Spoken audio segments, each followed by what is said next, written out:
વડોદરા શહેરના ગોરવા વિસ્તારમાં આવેલા કૃત્રિમ તળાવ ખાતે માં દશામાની ભવ્ય વિસર્જન યાત્રા યોજાઈને આ દરમિયાન સેવા અને ભક્તિનો અનોખો સંગમ જોવા મળ્યો।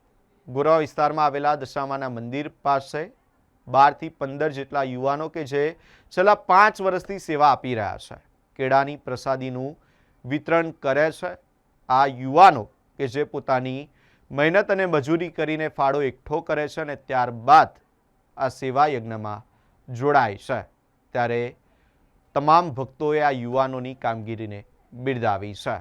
આ દશામાના કેળા વેચાણ કરીએ, માતાજીનું દશામાનું પ્રસાદ છે, અમે આપીએ છીએ। અમે દર વર્ષે 5 વર્ષથી કરીએ છીએ। અમે લોકો ગોરવા કરીએ છીએ, ગોરવા તળાવ છે, પાણીનું દશામાનું મંદિર છે, એની પાછળ વિસર્જન કરવા આવે છે લોકો, એને સેવા આપીએ છીએ।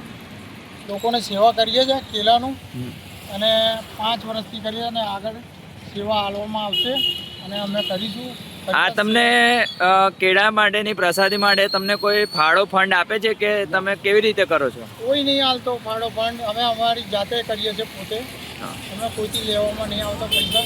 અમારું ગ્રુપ છે, અમે પોતે ફંડ કાઢીએ છીએ, એનાથી કોઈથી માંગવામાં નહીં આવતા પૈસા। એટલે તમે લોકો નોકરી ધંધો કરીને પોતપોતાની રીતે ફંડ કાઢો છો? હા, નોકરી ધંધો કરીએ છીએ। કોઈ કડિયા કામ કરે, કોઈ કલર કામ કરે, કોઈ રિક્ષા ચલાવે, કોઈ બિચારો સર્વિસ કરે નોકરીમાં, કોઈ પણ ધંધો કરતો આ પ્રકારનો જે મળે આપીએ છીએ। જે સેવા થાય એ માતાજીનું કરીએ છીએ અમે। જય દશામાં, જય દશામાં, જય દશામાં, જય દશામાં।